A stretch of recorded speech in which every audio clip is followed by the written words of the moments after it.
Tetapi kok mana-mana pun di sini menunjukkan yang lebih mulia, orang yang lebih mulia kalau ramai-ramai dia tidak dedah aurat dia. Hak tu hak lebih. Walaupun dalam syariat dia tu boleh, tetapi hak lebih moleknya tidak. Begitu juga dengan kita. Ketika kita duduk dalam rumah seorang-seorang, tak ada siapa dia tengok, boleh nak telanjang, tapi mana lebih molek dengan kita pakai? Tentu lebih molek pakai. Sebab apa? Mana tahu takutnya ada ni kan, ada kamera CC gapo tu dah. Teruk benar tu kalau kata dah. CCTV kan. Innahu lanadabun bil hajar, 6 ataupun 7 pukulan tu, bekas pukulan itu. Seterusnya hak Nabi Ayub. Nabi Ayub.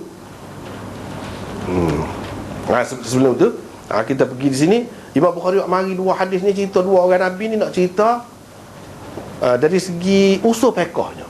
Imam Bukhari dia terima syar'u man qablana.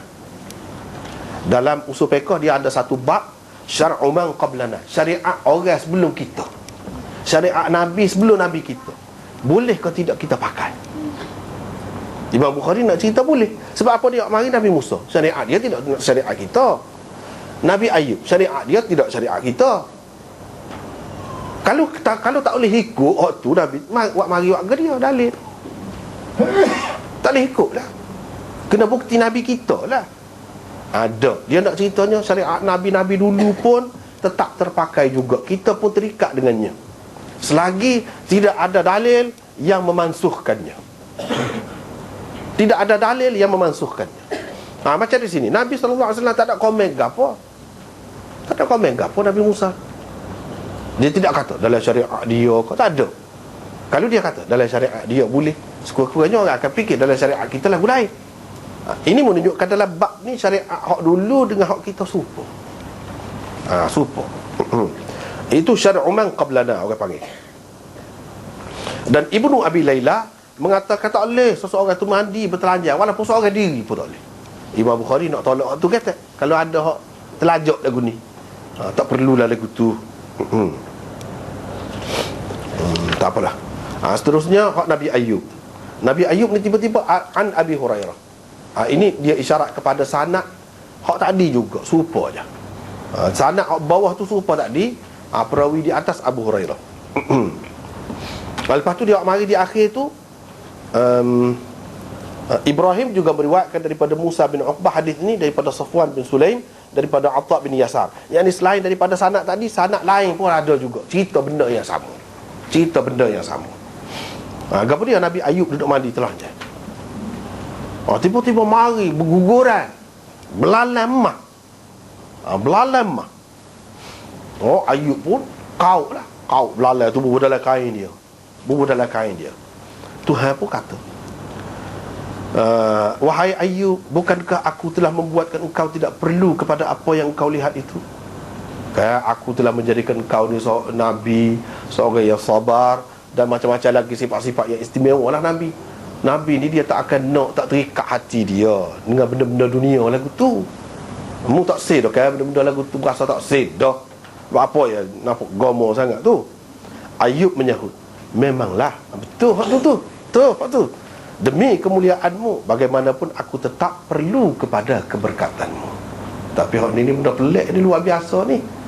Kalau cara biasa tak ada lagu ni. Hak luar biasa ni mesti mari daripada Tuhan. Hak mari daripada Tuhan kita jangan lepas. Gitu, jangan buat mudah. Ambil hak tu, tak apa. Hak nak ceritanya Nabi Ayub ni mandi telanjang. Allah Subhanahu Wa Taala tegur dia, bukankah aku telah membuatkan kau tak perlu kepada apa yang kau lihat? Hak tu hak Allah tegur. Allah tidak tegur apa mu mandi telanjang. Menunjukkan tak apa. Hak mandi telanjang tu tak apa, tak ada tegur pun. Hak tegurnya hak tu. Hak tegur tu pun dia ada alasan. Bila dia bagi alasan, tu makna tak apa. Ini menunjukkan atas niat. Sesuatu benda ni dia jadi molek, jadi tak molek atas niat. Kalau niat molek, walaupun dunia pun dia jadi molek juga. Misalnya Nabi Ayub di sini. Tak apalah. Kita tengok antara pengajaran tu, nota 204 tu. 204 tu antara pengajaran yang terdapat di dalam hadis di atas ialah, yang pertama, hadis ini merupakan dalil bagi keharusan bertelanjang di tempat sunyi, sama ada untuk mandi atau selainnya. Mandi kan perlulah untuk telanjang. Yang kedua, ia juga merupakan dalil bagi keharusan melihat aurat seseorang.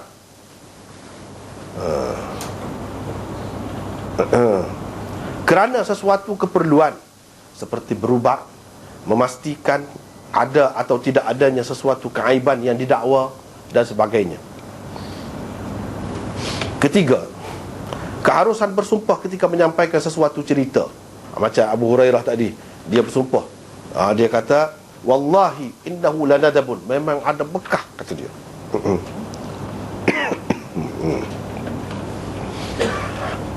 Untuk menguatkan cerita tu, walaupun orang tidak minta bersumpah pun boleh bersumpah.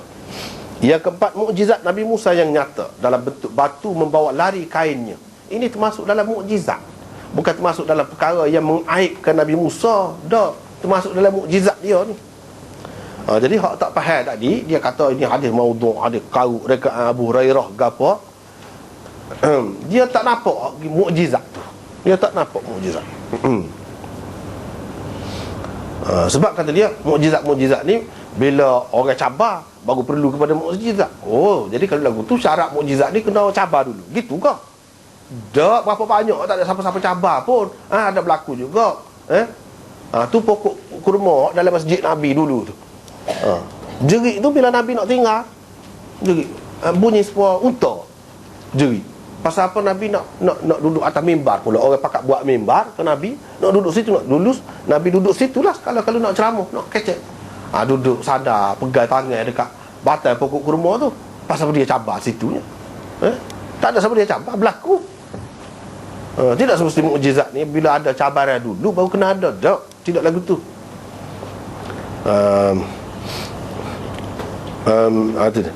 Adanya kesan pukulan Musa pada batu itu dan beliau memanggil batu kerana kelakuannya seperti orang yang berakal. Dia layan seperti orang yang berakal lah. Tidak kata sia-sia, panggil warga dia batu. Tak pernah sabar. Nabi ni panggil batu, tak boleh kecek. Tak boleh kata lagu tu. Ni dia sudah berkelakuan seperti binatang. Yang kelima, ia merupakan salah satu bukti bahawa Allah SWT menjadikan para nabinya berkeadaan sempurna, baik dari segi kejadian fizikalnya ataupun dari segi kepribadiannya. Memang Tuhan buat sempurna nabi-nabi. Itu akidah. Jangan jadi serupa umat Nabi Musa duduk mikir macam-macam. Kalau orang tidak gini tak, gini selalu. Padahalnya ada sebab lain lagi. Dia tak boleh mikir alah kemolek tu, suka baik tu. Yang keenam, hadis ini juga membuktikan para nabi itu adalah manusia, kerana mereka juga mempunyai sifat-sifat kemanusiaan, seperti naik marah, geram terhadap sesuatu dan sebagainya. Yang ketujuh, di dalam syariat Nabi Musa alaihi salatu wassalam, mendedahkan aurat sehingga dilihat oleh orang lain tidak haram. Itu dalam syariat mereka. Dalilnya ialah Musa alaihi salam sememangnya tahu bahawa umatnya dari kalangan Bani Israel mandi dengan bertelanjang beramai-ramai. Namun beliau tidak menegur mereka. Tak tegur. Orang kata dia tegur, macam kita sebut tadi, tak ada dalil. Tak ada dalil. Dia tegur, mereka tu tak dengar saja. Tak ada tegur. Kalaulah mendedahkan aurat itu sesuatu yang salah atau haram di dalam syariat beliau, tentulah beliau tidak membiarkan mereka tanpa sebarang teguran. Adapun beliau sendiri yang juga mandi dengan bertelanjang tetapi bersendirian di tempat sunyi, itu adalah kerana sifat malunya semata-mata. Sebab itulah dalam hadis riwayat yang lain disebut Musa ni sifatnya pemalu. Hayi dia sebut. Salah satu sifatnya pemalu dia ni.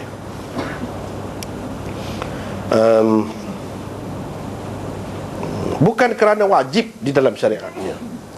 Lepas tu poin apa ni 205 nota tu, Allah telah menegur Nabi Ayub kerana sibuk memungut belalang emas yang berguguran di atasnya. Namun dia tidak pula menegur kerana mandi bertelanjang. Ini menunjukkan dengan jelas bahawa mandi dengan bertelanjang di tempat yang sunyi itu adalah harus. Bukan wajib, harus. Bukan sunat, lebih molek boleh pala nah. Percaya lagu tu dah. Tapi kalau kita kata sunnah Nabi dulu, boleh. Imam Bukhari nak ajar, ulaikal ladzina hadahumullah fabihudahum muqtadih. Mereka itulah orang-orang yang Allah bagi petunjuk, kamu ikutlah petunjuk mereka. Dan Nabi dulu ada. Kalau tidak ada jelas daripada Nabi kita, Nabi dulu ada dan itu tidak masuk, kita boleh ikut waktu